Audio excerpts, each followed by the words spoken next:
All right, everybody, welcome back to Prince of Queens channel. This is the second stream I've had today, and I'm currently being joined by Kizzume Fowler because he made a response video to my recent video that I believe I just uploaded yesterday that was about Donald Trump being why do gay men dislike Donald Trump? And my video was just sort of a general feeling about, like why I generally think that people dislike Donald Trump.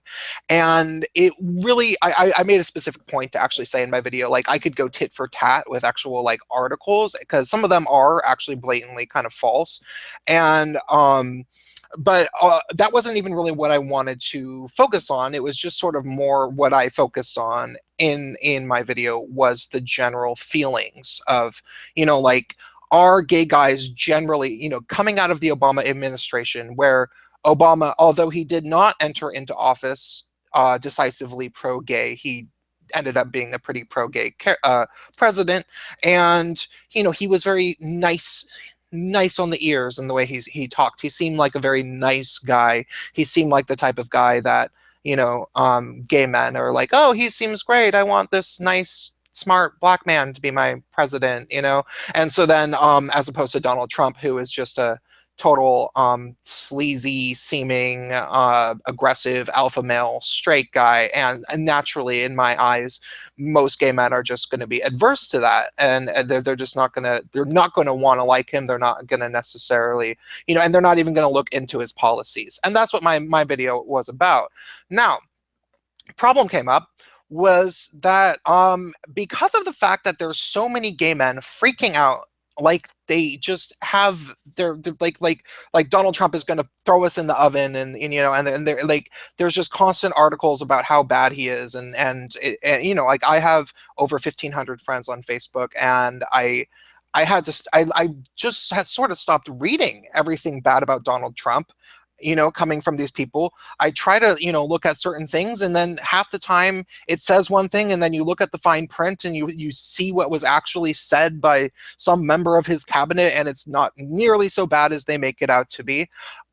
It has been hard to stay up on all of the specific gay issues, because that would be like, for me, finding a needle in a haystack. However, it does appear that Kizzume has been paying a lot more careful attention to the specifics than I have, and he got something that went kind of basically got by me, and I looked at it, and I do agree that this is actually an issue. And so, yeah, what this has to do, why don't you explain it to us, because I forget the name of it already. I've been very busy today, so.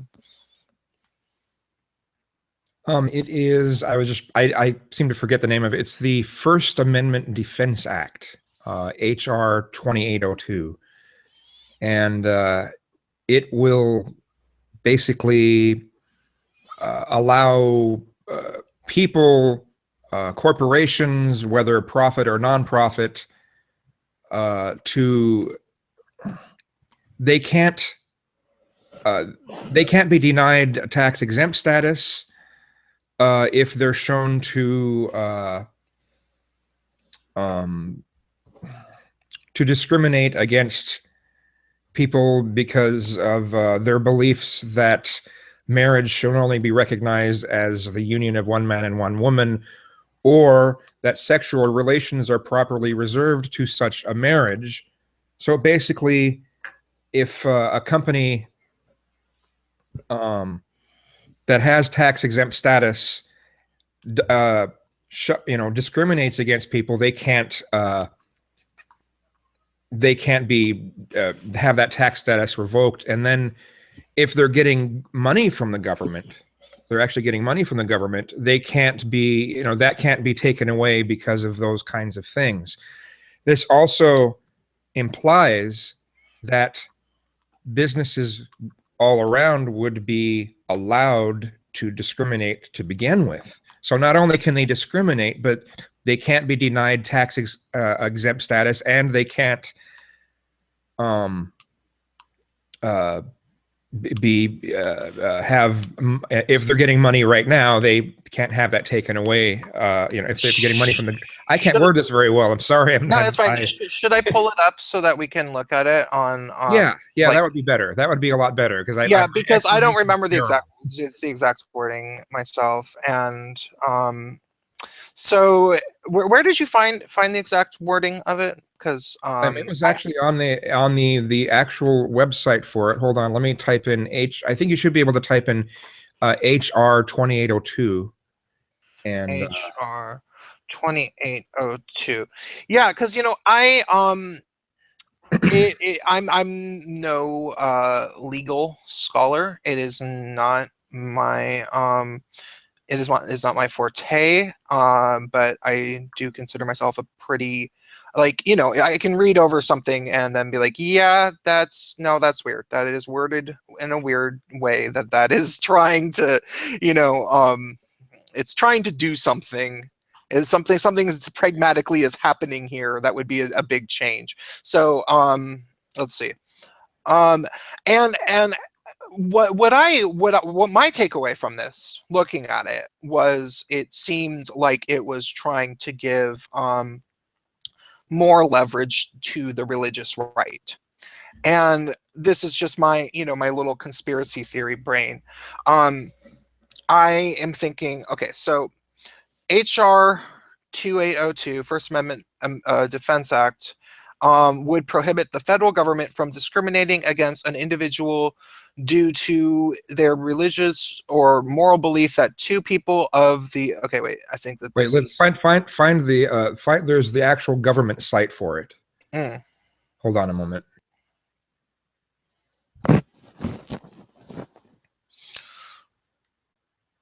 um, here, I can probably find it. Let me just. At, um, oh no, I'm horrible, horrible.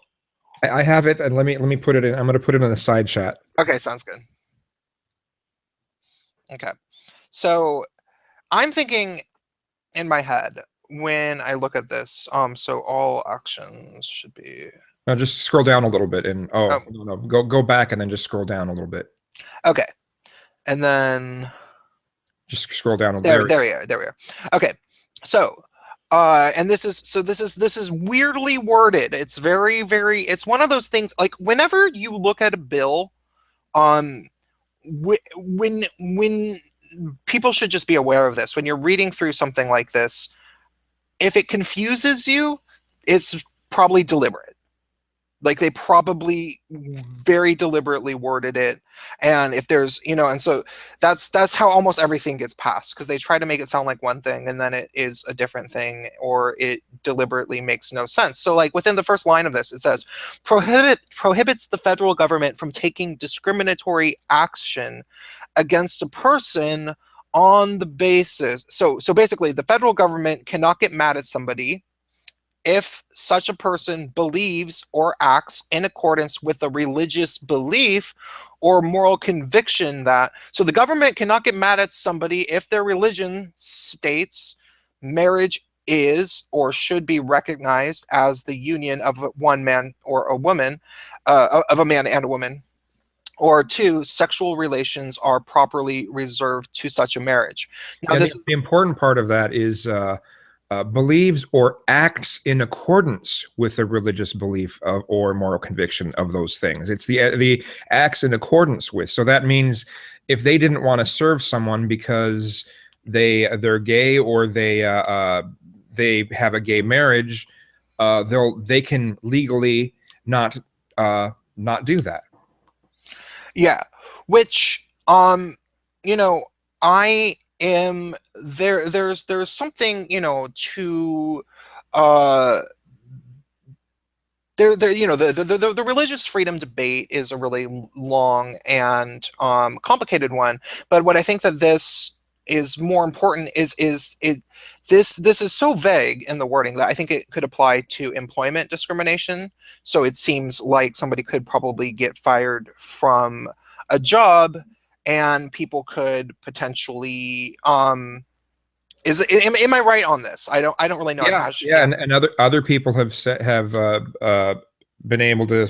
Other people have looked at it. Some that know a lot about legalese, and they've shown that, well, this could even apply to hospitals and schools and a bunch of places. So, I mean, someone could deny it, medical procedures based on something like this too. So, I mean, to me, I mean, if they're going to go for this type of thing, to me, if they shouldn't make it, they shouldn't give religious people these special rights. They should be trying to say, well, let's just roll back all the civil rights acts since 1964. I mean, it just seems to be their ultimate goal anyway. So why not just go for that instead of giving one group special rights? Because that's what this is doing. This is giving religious people special rights to do something nobody else has the right to do. Hmm. Yeah. Oh, sorry. I did not mean to do that. Um, yeah, it's weird. And what I'm trying to think about, in terms of like why is this actually happening is like, long game. Um, it seems like Trump is cozying up to the religious right and trying to make some compromises with them, is what my guess is. I mean, he's trying to make he's making compromises with the most extreme of the religious zealots, and he puts a bunch of them in his cabinet too. Yeah. Well, no, I'm not saying that isn't the case. But okay, so the bigger thing that I'm wondering is, and this is not necessarily wondering for you, I'm just wondering in general.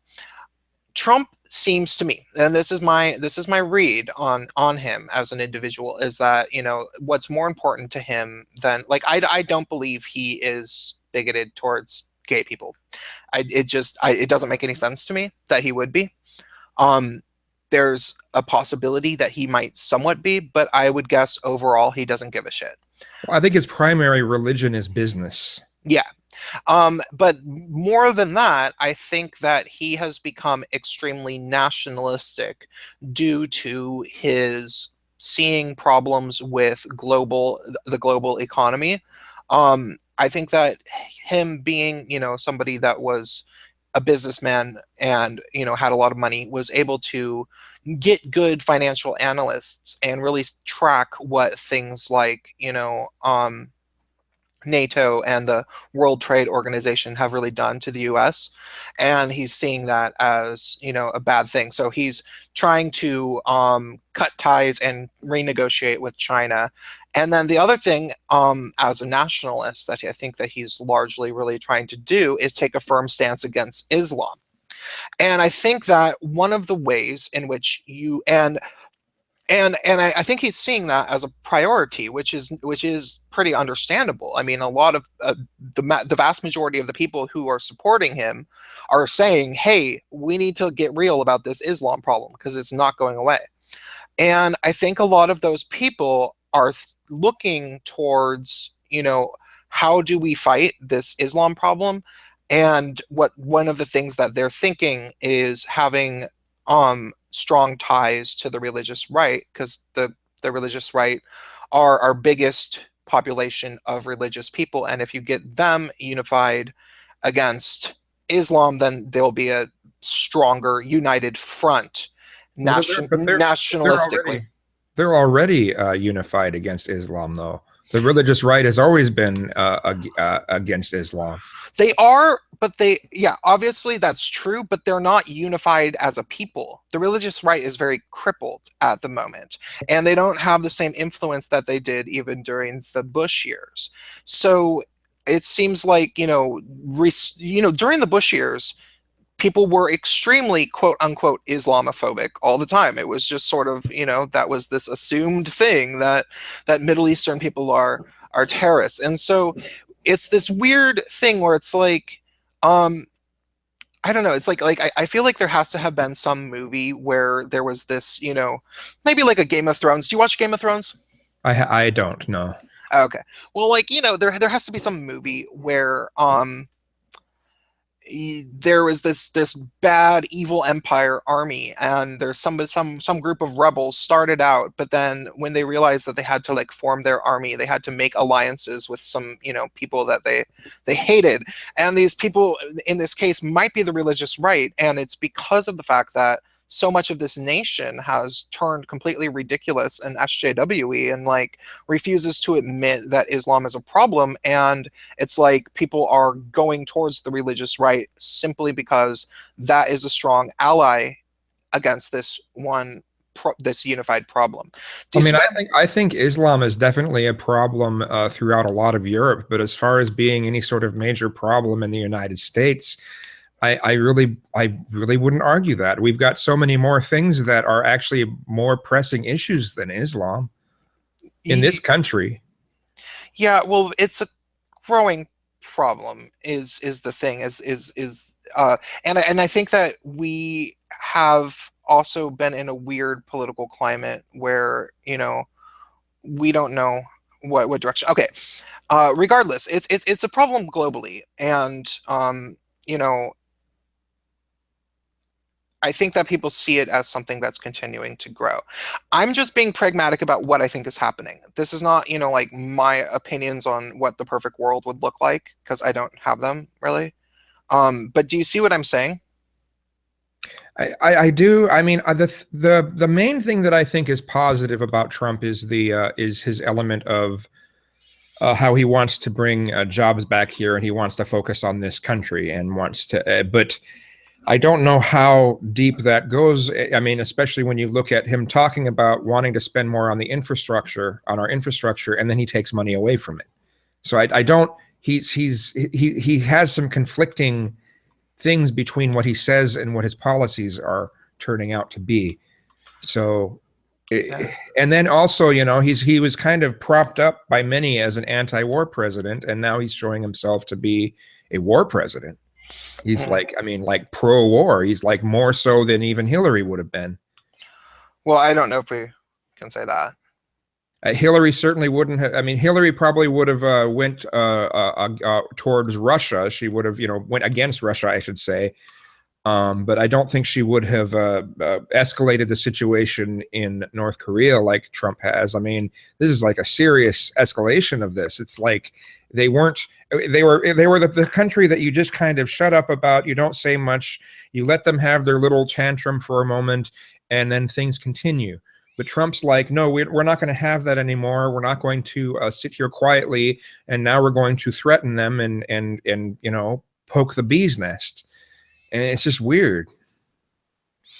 Yeah, I can't say I'm actually super well informed about the North Korea situation, so I don't want to actually get particularly into the details with that. I will say that, you know, the Democratic corporate media is ridiculous in terms of things that they've lied about in terms of uh like there's this guy, he actually lives in Seattle. I can't stand his the stuff that he does at this point. Matt Baum or whatever.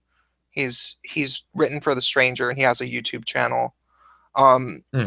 you'd recognize him if I here. Let me screen. Well, Matt Baum, I don't recognize, but I know that there's oh oh there's a guy that works for The Stranger, and he's a feminist, and he tries to tell men that yeah, you should rely on apps instead of trying to hook up with someone in person because it's degrading. And God, Really? Who is that? what is his damn name? Is He's that Christopher Frizzell? no.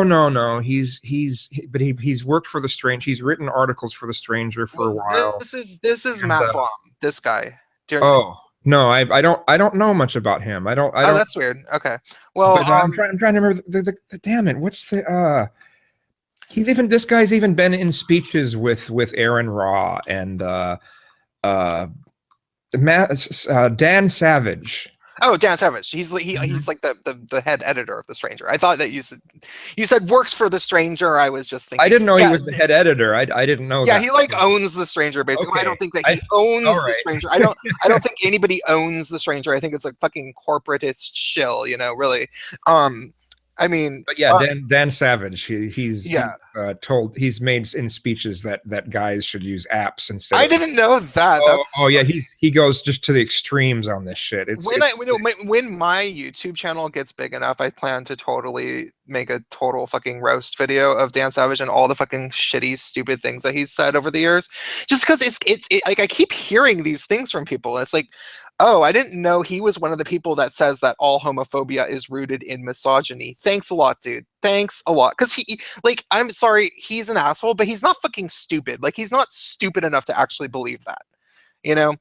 I And don't know. I think he does, but I mean, I remember some things in the past. I mean, he talks about, oh, let's be open to, all diversity. And then he wrote a whole article about how disgusting he thought I was because yeah, you I told me put out about an ad, that. yeah, I put out this ad in the Stranger of, just See, I think liking. that okay, I think that the cognitive dissonance going on there was not that he wasn't open to all diversity. I think the fact that is that when he said that he was open to all diversity, he was just lying. It was just a whole virtue signaling thing, and he was Yeah, it was a lie because he's not. He's totally bitchy, and he always has been.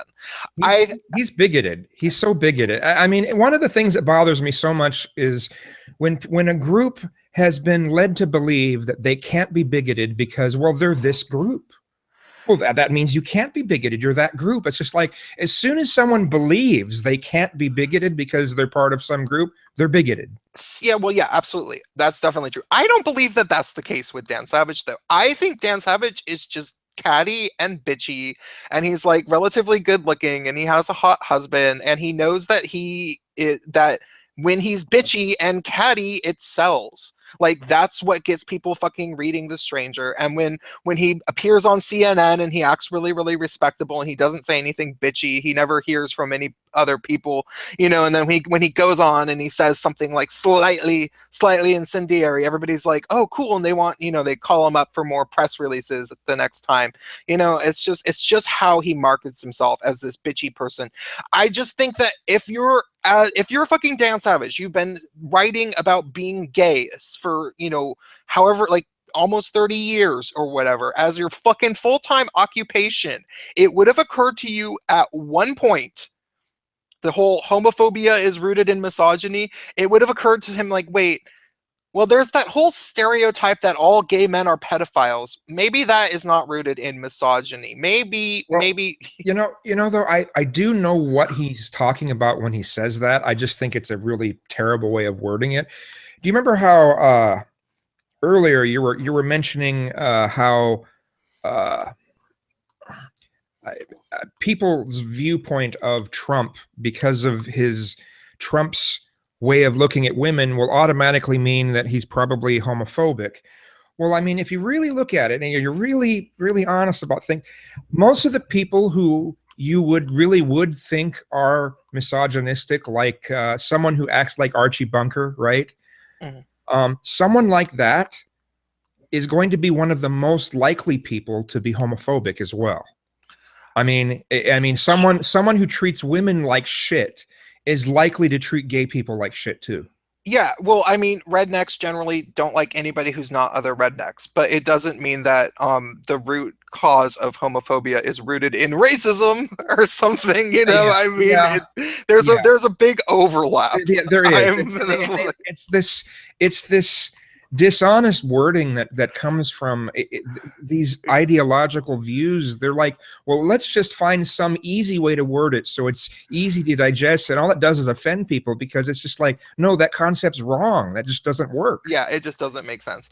And I think that the thing is with Dan Savage is that Seattle is like maybe the most feminist major city in the United States, and there's a gigantic amount of just historical women's advocacy groups and that kind of shit that's been here for a long time. There's a lot of rich old lesbians, there's a lot of rich upper middle class white women and fucking Asian women like that are rich here who will donate lots of money to feminist organizations. Dan Savage is aware that he has to appease that demographic of aging rich feminists in order to stay relevant. And then, he has people like Lindy West working for him who will freak out about, microaggressions or so, I don't know. So he there's things that he feels like he has to say. Regardless, this guy Matt Baum that I was showing, he wrote an article that was published on Slate. He's actually like a big blogger kind of in the gay, and he wrote it about the Chechen concentration camp situation, and it was the most fucking dishonest thing. It was like one of the if you're having any we were actually talking about this earlier and on my stream today, and he basically said in his article that we can tell that the Trump administration is different than the Clinton administration because Trump isn't doing anything about this gay concentration camp situation in Chechnya, and Clinton obviously would. And yet in his entire article, he does not even mention once that Chechnya is a Muslim majority nation. So at the same time as he's saying like, oh, Queen Hillary, Empress Hillary should have been in charge, she would have done everything right, he obviously is, getting paid to say things like that, and he can't even admit what the problem actually is. So, just like his article by itself showing that, the corporate Democratic powered media is what it is, and they're still trying to say, oh, she would have been better, and the media itself is not even being honest, is showing exactly why she would not necessarily have been better to me. It's like, okay, well, yeah, like you're going to say that she would have been better based on false pretenses that you are already proving to be faulty because you can't even admit what's going on in this very article. So, yeah, that's where it's just like, ugh, God, like how can I deal? And that's why I'm having so much problems at this moment. Piecing together reality, because it's like I feel like I'm trapped between this complete unknown, which is the Trump administration and the right, and things that I've never really got to know well personally, and then something that I know very, very thoroughly, and it's just indefensible. Like there's just nothing I can do to defend it, and yeah, it's just it's really irritating. Well, have you heard about in Oxford? They're now trying to claim that if you can't look people in the eye, you're racist. Yeah, I did hear that. It's like, holy shit! How far are they gonna go? Yeah, it's like, what's next? Like, if a black guy says, "What you looking at, white boy?" You're supposed to say, "Nothing, massa." I don't know, man. I don't know, but it's one thing, when I read stuff like that, it's one thing that's making me. I mean, I've been nervous. I'm going to be moving to Charleston, South Carolina, here within a couple months. I have the very good opportunity to have cheap living, and I Isn't want to there like take a advantage of that. Charleston, North Carolina too? I thought that was no. It's a name that kind of Charlotte. Charlotte. Charlotte. Oh, okay. Yeah, I was like, wait. And okay.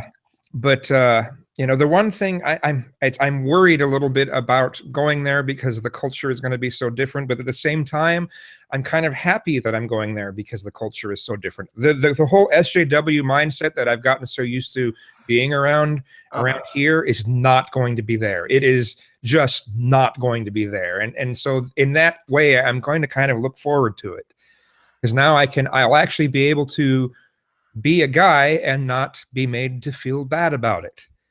Yeah. Yeah.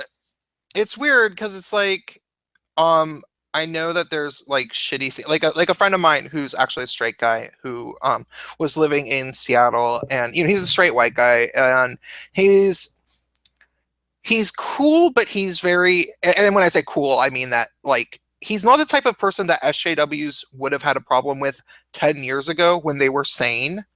Like he doesn't, it's not like he does anything offensive, but he's not quiet, and he's not like he'll say what's on his mind. He's somebody that, and I was actually supposed to have him on a stream one time, but he wasn't able to. But hopefully in the future, he ended up just getting completely fed up with Seattle, and in the way that, he felt like he could never say anything right. And if he was ever honest about anything, it was like, mansplaining, So he ended up moving to Texas, and at first he's like, oh my God, it's so much nicer here. And it's actually more racially diverse, for the record. like, and, he's talking about how great it is. But then within like 2 weeks, there was some like major drama with like some weird people in his apartment building. And then maybe I think he had a night where he ran into some like hardcore conservative Christians that were like, that he had an altercation with, or I don't know exactly what happened. I wasn't there, and I don't really know him that well, so like maybe he is being kind of crazy, and like I don't know. But there was this like, this like week-long romance, like, oh, Texas is so much better, and then like, oh shit, there is this whole other can of worms. That's the problems that you deal with Oh yeah, here. every place you go, there's pluses and minuses, and you can't get this idea that it's all pluses, because when the minuses kick in, you're gonna be hurting. Yeah, absolutely. So yeah, I don't know. So what do you think that people can do about the bill? Like, yeah, I this don't thing that. know. I mean, I don't know if there's anything we can do about it. I just I mean, other than just try to speak against it and try to get the word out. Hey, this is something that Trump said he was going to sign. Mhm. I mean, I mean, all it does ultimately is, and this is sort of what this is the theme. I almost wrote you a long response under your video that you made to me, but ultimately I just figured we should talk about it. Ultimately, everything that you said that he's doing, like he's, making it so that states can pass anti-gay bills like they did in North Carolina, I believe. And then well, not making it, but just he supports the right for them to be able to make laws that are, shoved forth, that religious people should get special rights. yeah, but it's a little bit more so like that people can do these things if they want to, and he's not necessarily going to interfere at a federal level. Yes, but then he contradicts himself when it comes to marijuana laws. He says that, in one area he says things should be states' rights. Then when it comes to marijuana, he's wanting to shove forth that the federal government should override everything. Oh, you're talking about Sessions, right? What Sessions said? Yeah. Yeah. Well, I don't know. That was something that was taken like really, really out of context and blown up. Like he was pressed by like that was one of the ones that people were like, "Oh my God, Sessions is going to come for all the pot shops." Because like living in the Northwest, there's fucking pot shops on every corner, and that's just, it would be like, that would be crazy if you were to do that. That would be like going and raiding every liquor store in Texas. It's just like, it would not make any sense. Well, And I'm not saying things will go down like that, but it's just have that attitude, yeah, and but something it that could wasn't be even. done, like something that could be done in increments. Yeah, but okay, it could very well be done in increments. Ultimately, like I am not going to argue that people having power leads to incremental abuse because that, obviously, as we saw over the past, 8 years, started out Obama seemed like it was this great thing, and then like slowly around 2012, it was just like everything's getting worse and worse and worse and worse. Like they were about ready to sign me up and make me be a stormtrooper. So, um, like, but at the same time, the thing about marijuana laws is that he was basically saying that that they weren't going to get rid of the war on drugs, and the federal government wasn't going to entirely, you know, stop with that. And then people were like, well, what about marijuana? And he was like, I suppose we might care about that too, or something like that. But he didn't even say it. Like they had to like He, ask he him. he went on to say that he was saying that uh, there's enough problems with drugs as it is. We sure don't need to be supporting any drug, including marijuana, that could ruin lives or something like that. And I thought that was that they he said that. basically shoved forth that marijuana ruins lives. I mean, it was just it was lame. It was so lame. See, I remember. reading the actual quote, like I remember seeing an article that presented it like that, and then I read his exact quote and how it was said, like the actual like chronology of like what he said and then what the reporter asked him and then what he said after that. And it was, I think it seemed, as I remember it, and maybe I'm wrong because this was a couple of months ago. As I remember it though, it was that he was, I think, talking about opiates, and that was, like the main thing that he was talking about. And then eventually they said, well, what about marijuana? He said, well, marijuana too. No, it's And I watched I watched the whole interview. okay, I read the transcript, So so yeah, it wasn't just a tiny blurb about marijuana. It wasn't super long either, but it wasn't just a tiny blurb saying, "Oh yeah, that too." It was quite a bit longer than that. okay. Well, I didn't really remember it that well. So, but yeah, but I mean, ultimately, a lot of these things are,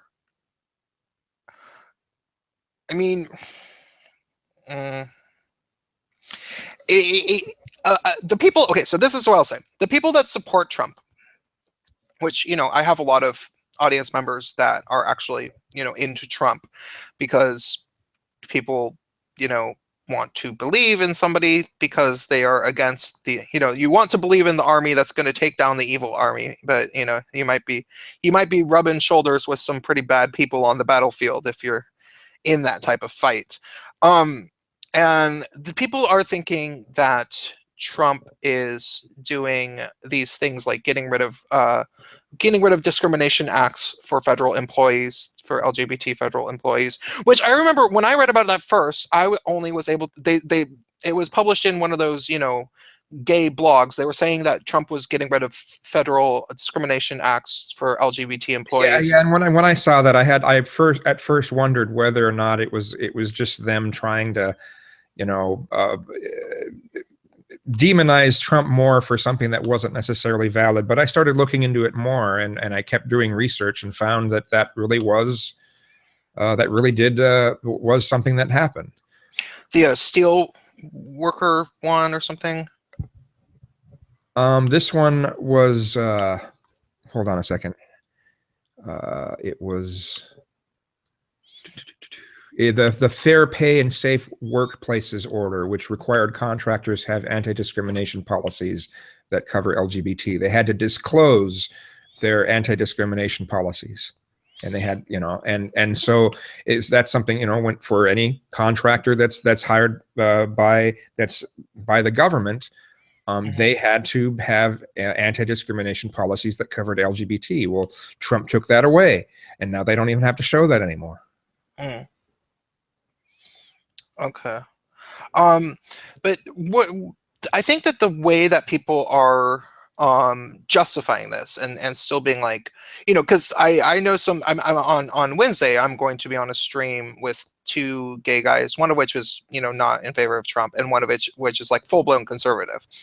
One of the things that people do to justify this stuff is that they're saying, well, all Trump is doing is making the federal government less involved in people's lives, and that's what they're going to say. And so what I think is worthwhile is to discuss, like, okay, well, how can we make it clear that like the ways that he are doing this are not just very specific, like the way that feminists would say the same type of thing, like, oh well, we're just trying to protect women and we're trying to protect women against deadbeat dads, but they are very, very specifically going through the laws and making sure men do get dicked around in court. They're not like trying to protect both. They're trying to dick. The feminist laws are very, very pointed. And so like when Trump starts doing these type of things, and I mean, now granted, he's probably getting rid of all sorts of regulations and stuff in general. It might not just be the LGBT community, but I guess the question is sort of like how do we clarify to people what things are actually issues? I mean, because like obviously at the beginning of this talk, I said that my big problem has just been the sheer amount of people crying wolf over various different things, and just like Well, I mean, the main thing I'm finding isn't necessarily that people are crying wolf, because it's the fact that they're making a mountain out of a molehill. That's more of what this is about, because most of the stuff that's being talked about, there is a valid issue they're bringing up, but they're making it this huge thing when it really is something rather small. Now, all those small things, as we talked about, incremental, that can make a big difference in the long run. But when they do make these small things out to be this huge thing, yeah, it's going to turn off a lot of people. They're going to be, well, why should I listen? You're sensationalizing everything, and that's what's going on. Yeah, like Sensationalizing. yeah, it'll be like some BuzzFeed article like Trump just rolled back LGBT protections, and then there's like a GIF of like Nicki Minaj being like, "Oh hell no," yeah, like that kind of shit, and it's like no, and you deal, but okay, but this is something that I'm sure you've been dealing with like as long as you can remember, for probably since before I was born. But I remember this sort of from the late 90s because I was a clueless gay, like I I started doing activism when I was like 14 and would sort of like go to rallies, but it's not like I really knew what was going on. And then like during the Bush years, I remember all the clueless gays being like they just didn't understand, like the only issue that mattered to them was gay marriage. And it was like, okay, we have some other things like the Iraq war and, like, but like trying to talk to these people, it was impossible. And now it's like, yeah, we're having this same like sensationalized thing where there's the masses that like, they know they're supposed to be upset about something and you tell them to get upset and you're a gay publication, they will get upset, but they will not be effective. And that's another big problem. Like, it's like, how Well, gay activism has been crap since the 90s. I yeah, mean, I can't count how many times I saw groups like ACT UP, and I know I've said this a bunch of times in my videos, but when someone has this attitude towards someone who's saying something bigoted, and you go, "You have to accept me." It's just like, no, that's not the attitude. No, they don't have to accept you. yeah, No, that's not how you don't.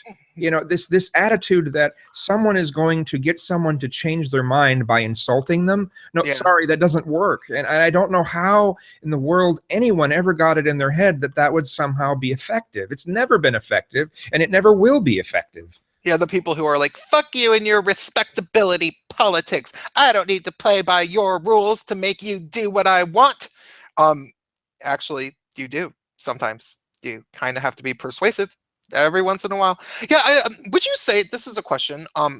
Would you say, from your vantage point, that one of the main reasons that gay activism like went utterly to shit? I mean, obviously having to do with the AIDS crisis because we could not worry about our rights simply. We had to worry about the actual plague, and that was like a main thing. But do you think that that made it easier for like power hungry fucking feminists and lesbians to take over all of the LGBT activist organizations and then leave it in like really shitty leadership? Hmm. I'd have to think about that. Repeat it one more time too, because I want to make sure I know I understand what you're asking. Well, it seems to me that these days, LGBT is just code word for feminists that want to speak for all queer people, including gay men. But there's almost never actual gay men in power, and when they are, they're all feminists. To the point where Gay City in Seattle is like it's like this fucking feminist thing now. It's not Gay City. It's fucking feminist coffee shop with occasionally gay guys get little play dates or something, And then Toronto Pride kicked out the Canadian Association for Equality Cafe because it actually pays specific attention to men's issues. And now, granted, I don't know that much about Cafe. I don't know if they are incendiary at all. I think that mostly they're just a men's issue thing, but they kicked it out. And I know that I run into everybody I know who's gay who's into activism is also a fucking feminist, and it's like and people are there's such puritanism about it all that I Well, have to wonder. It's like when the AIDS crisis was still going on and all through the early 90s, the gay males were either dead, dying, had partners that were dying, or were just devoting their whole time to helping out the guys who were dying. And it's like the people who maybe had time to do more general LGBT activism were women, and so they worm their way into positions of power, and it's been that way. It's been that way ever since. Or they're Dan Savage. Um, well, I had something for a moment, and then your discussion took a slight twist, and then I lost where I was going. Well, did it sort of seem like they're like that women sort of took over all of the LGBT stuff? And because I mean, when did it change from GLBT to LGBT? Because that was in my lifetime. I remember things being called GLBT, and then that changed. I don't remember.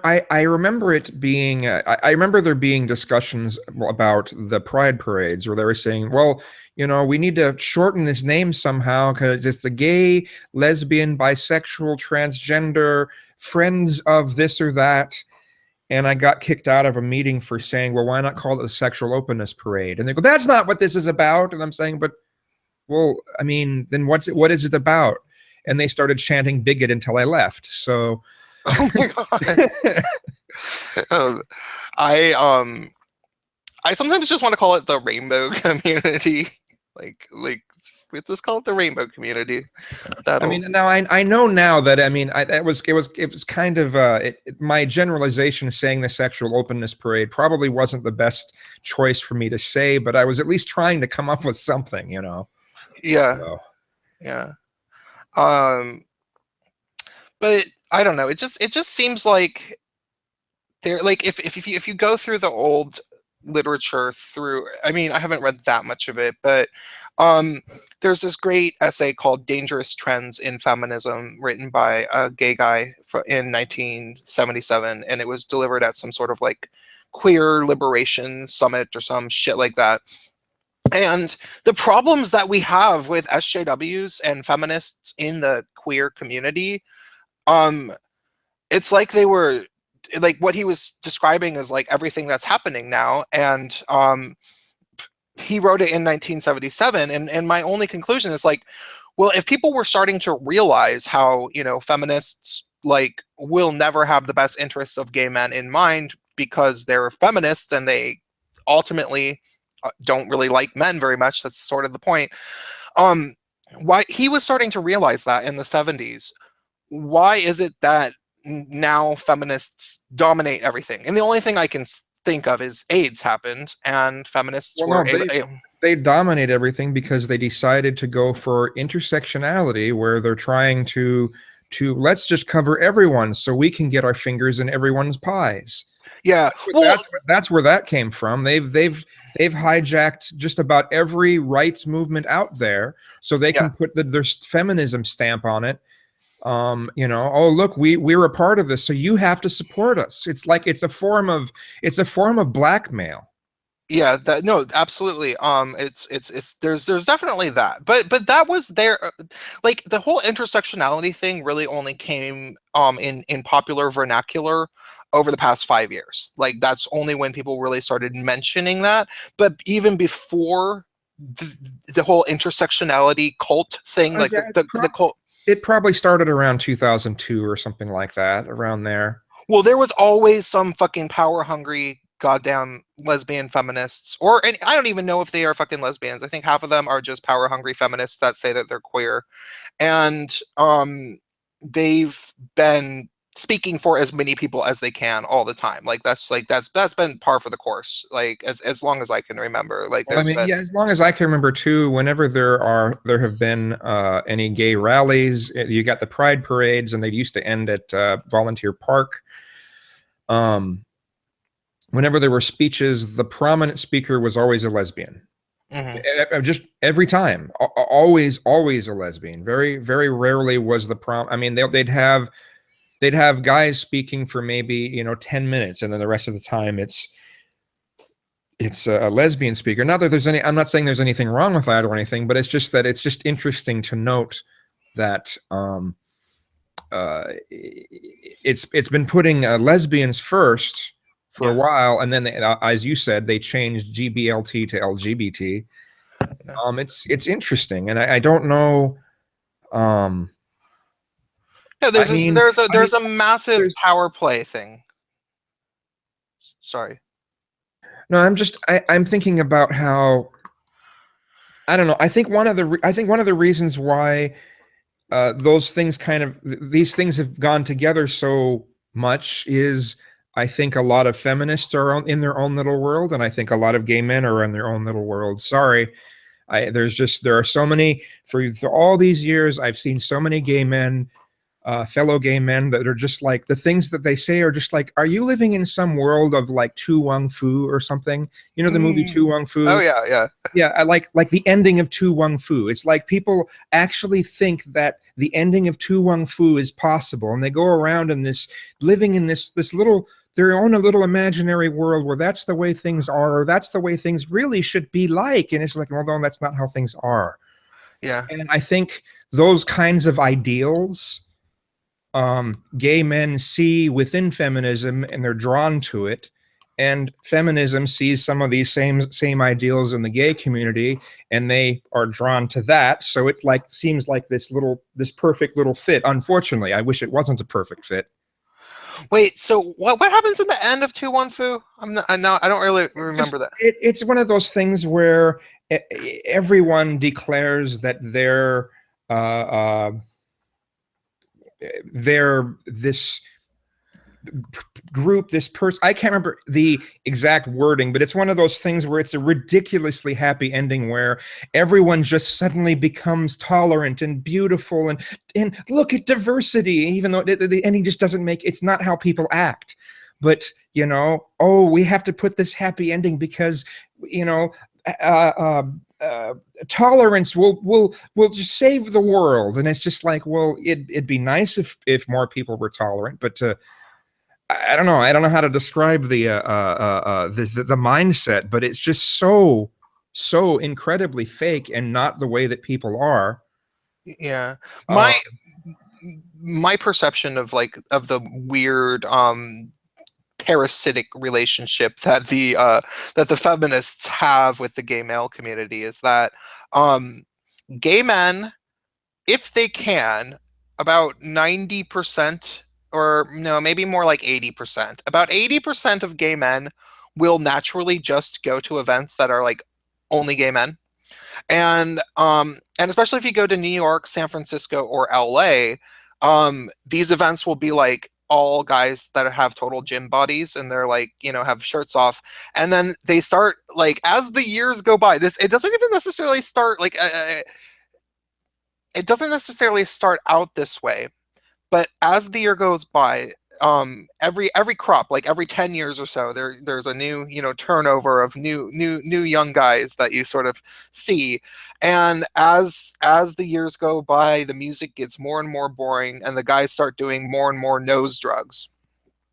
And so, it started out where people were playing, a wide variety of music. And then after 7 years, it's all just extremely boring house and techno and guys on nose drugs. And I'd say meth more than nose drugs. well, But that's a nose drug. well, okay. Yeah, meth, cocaine, ecstasy, just powdery type drugs. And they're mostly just boring, and the uh then there's the drag queen wings of it, and the drag queen things starts at least making it so that there's like a show, and that there's like slightly something interesting, like it, because a bunch of shirtless gay guys in the dark, if you get fucked up, you can't even tell which one's which they seemingly want it like that, like they seemingly, that's like the goal for a lot of these guys, seemingly. And so the drag queen at least stands out.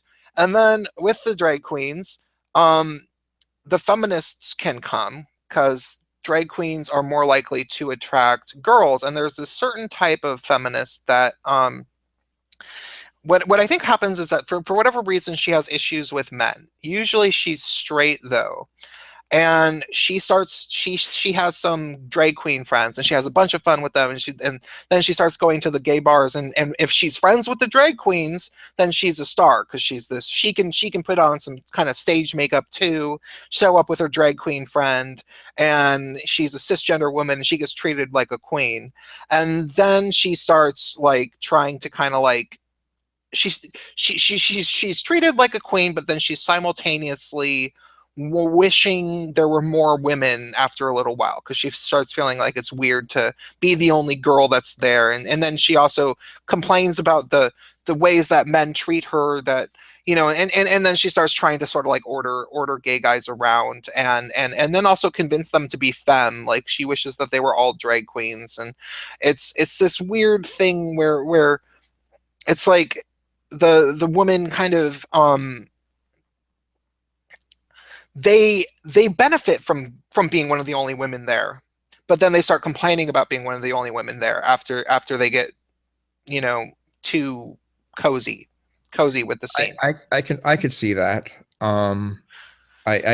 Your comment about the wanting more feminine guys. I think with some feminists out there, I'm certainly not going to say the whole movement, but some feminists out there seem like they want all men to be feminine, Yeah. Oh, and that's just that's a weird. That's just really weird to me.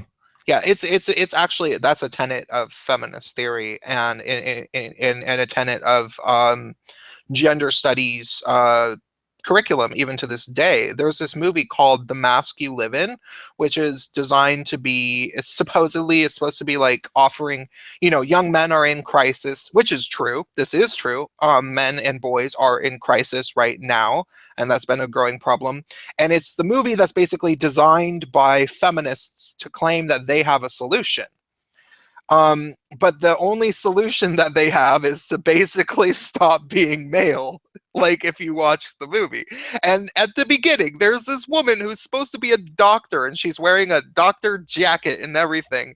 And she says, masculinity isn't an organic construct. It's just the rejection of femininity. And Oh. it's like, what kind of doctor are you? Like of homeopathy or something? Like, yeah, it's despicable. And but that's what these people actually think. And it's extra fucked up when you add a woman who has issues with men, like a woman who is starting to hang out with gay guys for whatever fucking reason, like maybe she was one of the legitimate rape victims of college campuses, and so she never was able to start going out to straight bars because she was like actually raped or something. But she hangs out with gay men, and then she gets along very well with the drag queens because drag queens love women. That's just sort of what happens. And then she can easily start sort of trying to get under the skin of gay men, and be like, oh, wouldn't it be better if we could all just be femme and na na na na na? And it's like, well, that's not what every guy wants, and not even probably what most gay men want. Certainly not for who they're dating. Something I think is sad is and this might seem weird that I think this is sad, but I think it's sad that feminists are pushing so much away from that image that feminism used to have of the hairy lesbians. Mm-hmm. You know what I mean? They try to push so far away from that. Oh, because society doesn't like that very much. So let's get rid of that image. I was like, no, don't get rid of that image. I didn't see anything wrong with that image to begin with. When they had that image, they were a good movement. They were saying that women don't have to be these docile, feminine people. They said you can be other things. Yeah. Well, and also like it doesn't. I thought that was a great message, because I think personally, I think when someone feels like they have to be feminine, it holds them back. Just like when someone feels like they have to be masculine, it holds them back. We shouldn't feel like we have to be any one thing or another. Yeah. Yeah, I agree with you on that. I think that people um and when you're dealing with the hairy lesbians or whatever, I think that it's like, yeah, we don't necessarily need the approval of men, but then there's this hyper feminine feminism has has become very popular in fourth wave feminism, especially. Like it was there a little bit in the third wave feminism in the 90s, but this fourth wave feminism really has gotten to the point where it's like you can find countless articles about legitimizing the non-binary femme identity, being like, oh, it's perfectly acceptable to consider yourself non-binary but to be femme. And it's like you see these pictures of these women who are pretending to be trans but they're like a total girly girl, and it's like, what are you even pretending to do? Like, what is your like purpose behind this? I certainly see why some women would you know want to be themselves, though I also understand why women would want to be attractive to men and form families and whatever. um it's just, I don't know, the I guess that ultimately feminism has just grew to be, let's take it back to the what we were talking about. It grew to the point where it was all the power culturally. It had all the power, and it grew to be like Christianity kind of was. I remember in the 90s being a kid, meeting all the different kids who were Christians, or all the, like hearing about their parents who were Christians and being like, it sounds like there's more different types of Christianity than you can ever count, and it's completely inconsistent, and they don't seem to like each other, and everybody else thinks that they're not real Christians. And it kind of got that way with feminism to the point where it was, yeah, there was bound to be contradictions and infighting, and it was no longer making sense anymore. So like, yeah, out with the old, in with the new. It needs to be, shut it all down. I'm wondering what we're going to think of when we look back 10 years from now. I wonder what we're going to think of this period. I mean, if we survive anyway. Hmm. I think that this period is absolutely going to be the period in which, I mean, yeah, unless the Western civilization collapses, which I have a feeling it's not going to. I think that this is going to be the period that was the big growing pains of social media, and everybody finally getting cued into social media and being able to directly communicate with people that they wouldn't normally communicate with otherwise, and people with, we're also going through sort of the battle of ideologies, where feminists are fighting men, Christians are fighting Islam's fighting everybody that isn't Islam. Communists are fighting everybody that isn't communists. Blah blah blah blah blah, and ultimately, people are going to fight within their own ranks, like starving piranhas, and the people who have a more evolved sense of like learning how to communicate over the internet, and just accept that you're going to fight with people, but then you can calm down and you can get over it, and there's no prescription for how you communicate with people and just be a good person. You have to just take it as you come. There's no doctrine for this. I think that it'll be some sort of social media enlightenment phase. Something that I like to think that I've always sort of had in me to a certain degree, because I was one of the first people.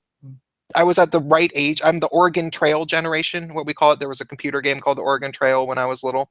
And by the time I was about 14, 15, was right when social media really became a thing, and there was mailing lists and bulletin boards. And I was really, really doing that every day. Come home after school from in high school and go on my mailing list that had 500 or 600 people on it, and write messages to people all day, and then on the weekends go to raves with them and stuff. And that way of communicating has been like fused into my just how I view the world. And I think that a lot of people haven't gotten to that point where they're able to talk with people like that on Facebook or whatever until the past 5 or 6 years, really. and it really changes how you view things when you can talk to 500 people at once by posting something. So Yeah, yeah. But on a social level, I think we're going to head very far to the right for a period of time. mhm. I do. Yeah, I think there's I don't know how it's going. I don't know exactly how it's going to go through. I can hypothesize, but I think things similar to that law that this video, this your stream was initially started about, I think will be some of the center point of some of this change. Um, yeah, go on. Well, I think that people are going to be edgelords for a while. I think that people are going to say like offensive things. I think that people are going to call each other faggot as an insult more and more and more because that's certainly not stopping in my YouTube sphere anytime soon. I'm hearing a lot of that. You know, to the point where I completely tune it out now. Like if I'm on a live stream and people are calling each other faggot as an insult, like I don't even say anything. I don't even notice it. Half the time they'll be like, "Oh, you're a fucking faggot." Or everyone on this stream is a fucking faggot except for Prince. He's not a faggot. You know, they'll say things like that, and I don't even like.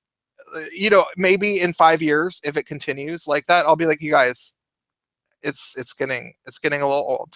Like, you know, like it was. I understand why it's funny to you because you weren't allowed to say it ever, and so now you know it's like saying it is like this cathartic thing.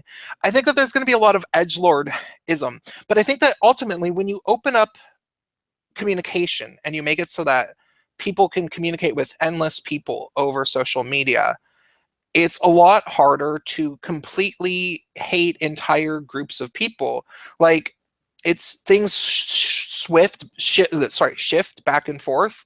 You know, like the way like people did not believe that Trump was going to win and that we are going to have a conservative movement at all. They thought that it would take 50 years for a Republican to ever win again and blah blah blah blah blah. And my have things changed, you know. But at the same time, I think that like I think that people are more exposed to different people and different types of ideas that now than they ever were. And it's easy to think that they're not because everybody's staring at a computer screen. And it's easy to think that online arguing doesn't ever amount to anything, but it does. Oh, it really does. Yeah. The people that try to say that stuff that goes on online doesn't mean shit. I'm like, no, you don't know shit. Yeah. You know? Yeah. Did you watch my video about the reasons why arguing on the internet is awesome?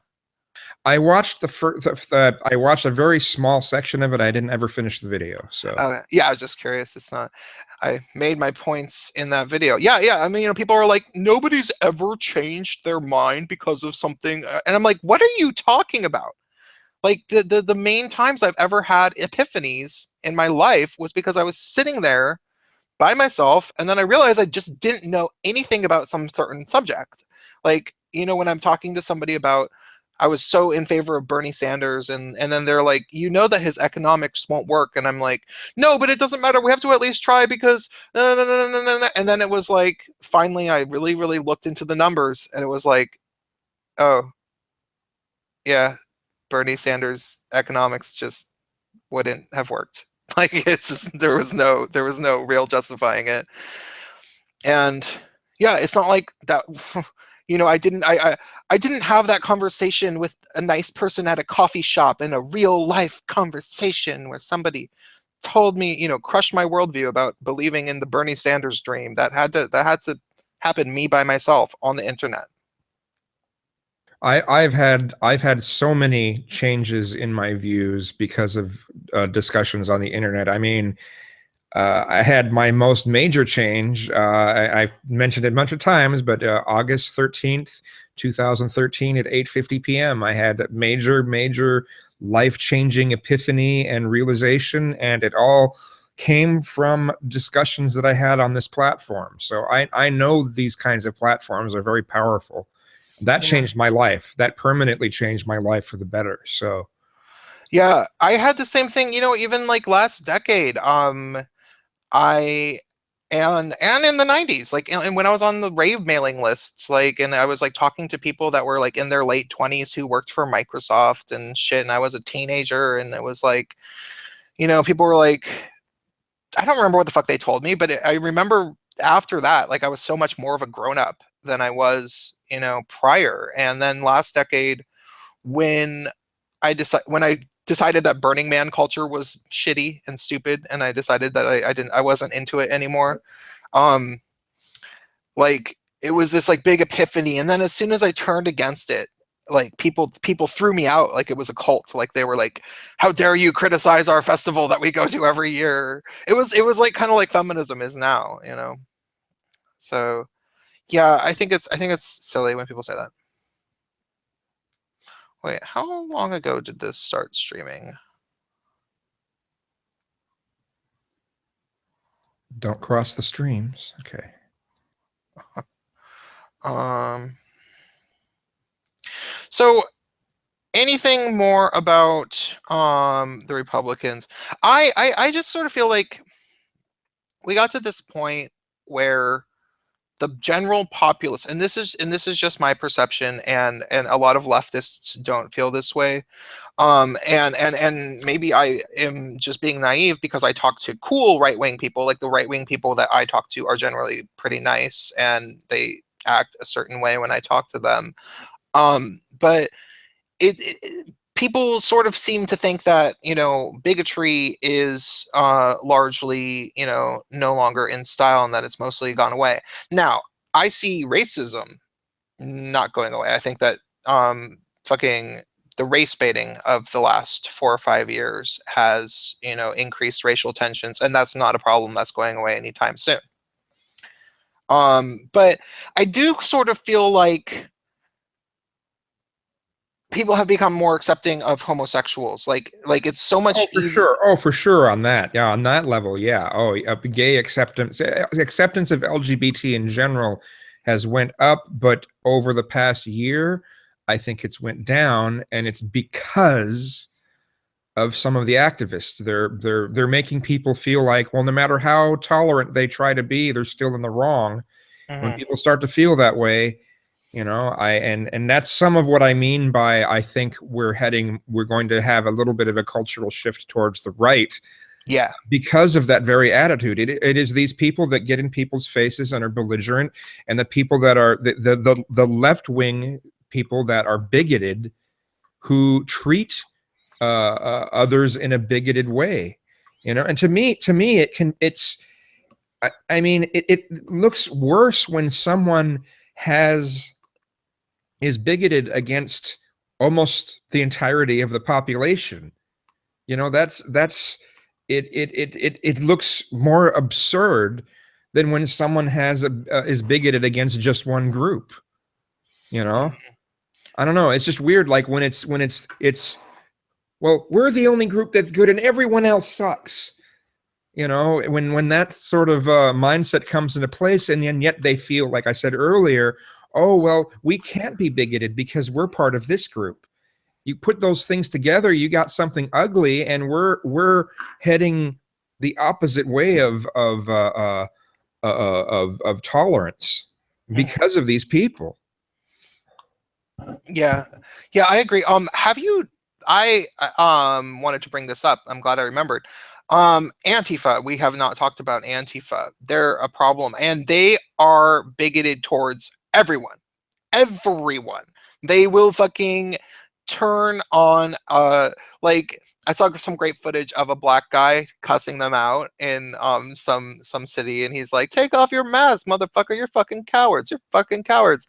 And he's like, "Why are you all white? Why you not got a single black guy with you?" And then they're all like, "Well, they know that they would get arrested, unlike we." And he's like, "Shut the fuck up! Don't give me that." Like I thought it was really funny. But I thought it was funny when they were protesting Richard Spencer and some others who were protesting the war, and there's Antifa coming up and protesting protesting the war. I Like, didn't you see guys, that. you guys even know what Richard Spencer and them are protesting at this time? I mean, normally if Richard Spencer and that crew were saying what they normally did, fine. But even once they find out that they're saying anti-war stuff, they're preaching against the war, they're still going to act like that. I mean, that's just idiotic. Hmm. Yeah, I I mean, don't. that's as idiotic as those people, the BLM interrupting the Bernie Sanders speech, saying we are being reasonable. Yeah. I think that the thing with Antifa is that they have like it actually is run like a cult. Like the people who are actually a part of it have been very, very much conditioned just to follow orders. And if somebody shows any sign of independent mind, questioning the collective, like, hey, are we doing something right? They will be viciously attacked and like targeted as some sort of traitor. Like, and I can tell because I know these people. I know a few people who post stuff on Facebook that's not uh in any sort of jest, like from itsgoingdown.com and stuff, like that kind of like weird, creepy shit where it's just like, let's fight some people that will actually beat the shit out of us if we actually fight back, and or if they fight back. And what's gotten interesting is that Antifa will get totally homophobic. They have no problem turning on gay guys. They posted an article about how a lot of gay guys are voting for Marine Le Pen in France, for obvious reasons, because France is like faced the most Islamic terrorism over the past few years than any European nation probably, and obviously gay guys are scared in France. And the title of, and like, first of all, why the fuck does Antifa really care? And well, I guess because they have factions in Europe, but they posted their little article on the Antifa news thing on Facebook, and then it said, queer fascists are still fascists, right? And that article that they posted had more comments than any other article, and they post like eight articles a day. Like their Antifa news site on fucking Facebook is like really, really, whoever posts shit on there, it's like their full-time job apparently. And that article had that specific one had like more comments, and there was so much hatred for gay men. It was so clear. It was like, yeah, man, all these gay men are fucking, they're the oppressed, or becoming the oppressors, and or like, yeah, they're really not much different than straight men. They're all, I mean, they're white, and yeah, they're racist too. Did you know that gay white men are really racist? Oh yeah, they're totally racist. Yeah, and just like all this stuff, and it was like, whoa, you were just waiting for your opportunity to turn on gay men, weren't you? Weren't you? Like, and it's how it goes being a gay man. Like you kind of get used to it. It's like, ultimately we're never going to be a particularly favored population, so. Yeah. But it's funny that the people who like 5 years ago would have sworn that they would do anything to protect you, like now they think that you're the oppressor. So Yeah, I don't know what more to say about that. I mean, you've said it pretty well. So yeah. Okay, well, I'm thinking of ending the stream because I think it's worth saving. So, anyone in the chat want to ask any questions, maybe? I'll give you guys a good 2 or 3 minutes. I don't know. Yeah. The Republican stuff is definitely something to keep an eye on. And man, yeah, the LGBT community needs some new fucking leaders, really, really bad. I don't want yeah, to. I don't want to have to. some that aren't so blatantly feminist and can shove forth feminist messages every few seconds. Yeah. Something where it's specifically for the LGBT community. It, Um, and specifically for the gay male community, because it's not the yeah, same yeah. as because like fucking, like, one of the things that people talk about is that the gay male community has been dominated by bisexual women in a lot of ways. Like it's like, Oh, it's surreal. yeah, it's like all of a sudden, and the way that I think it sort of happened is that like the lesbians, the power, there's the power hungry lesbians, and but they're very few. There's not that many of them, but there's tons of bisexual women who demand inclusion under the LGBT umbrella, especially ones that start calling them pansexual, non-binary, and um they are more uppity about their little concerns and shit. And the head lesbian, whoever's in charge of the LGBT organization, will cares more about pleasing them. So it becomes this weird majority rules thing where the bisexual women outvote the gay men, and the head lesbian does whatever they want, and nobody gets to have fun anymore. Uh, unless going to a sea of shirtless gym bunnies that are all on, drugs is fun for you. Well, I'm just thinking about how even in the and it's something you've discussed, but I've also seen it myself when it comes to the radical fairies. Oh yeah, The how oh well now now women are in the radical fairies, but it used to be something of it was specifically for gay men, and now it has to be opened up. And if you have anything negative to say about it, you're a bigot. So yeah. Well, it's even more than that. You're treated as a second class citizen if you're actually a man. Like it's become full intersectional, and to the point where well, these people especially in are. places like what you were describing in Southern Oregon. Where is that? It's Wolf Creek. Yeah, yeah. I'm actually supposed to make my I should make that probably within the next couple of days or so. The feminism and the radical fairies video, because I wrote out a Oh, long. I want to see that. I look forward to you making that video. Yeah, I mean, I'm ultimately gonna make probably a 2 or 3 part series out of it, and like the first one is just gonna be feminism and the radical fairies part one, incompatibility, and just going on about how, like, radical fairies was designed to be exclusively for gay men.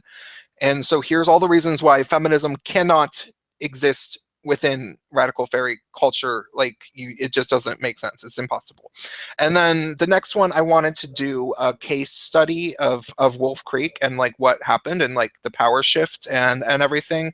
But it turns out that my tie, that the person that I knew who I was going to be interviewing, he's not cool, actually. Like, he got really traumatized by Trump winning, and he acted like Hillary Clinton was cool. And he like he's saying that he defines as a feminist. And I'm like, well, why? And the only reason that he could give me was because he was sexually abused when he was 10, and because feminists care about rape and sexual assault. And I'm like, oh, honey, that's no, that they're not the only people that care about rape and sexual assault, and they also really don't care very much about male victims if you get to know it better. But he was like, no. So I don't know if I can interview him anymore. But I'm certainly going to try to at least do the incompatibility, the one trying to be like, look, radical fairies, and I want to do that before Beltane, which is May Day, so that's within about a week. So I should try to. I wrote down a script. It was pretty long. I'll try to upload. Okay, I look forward to it, man. Cool.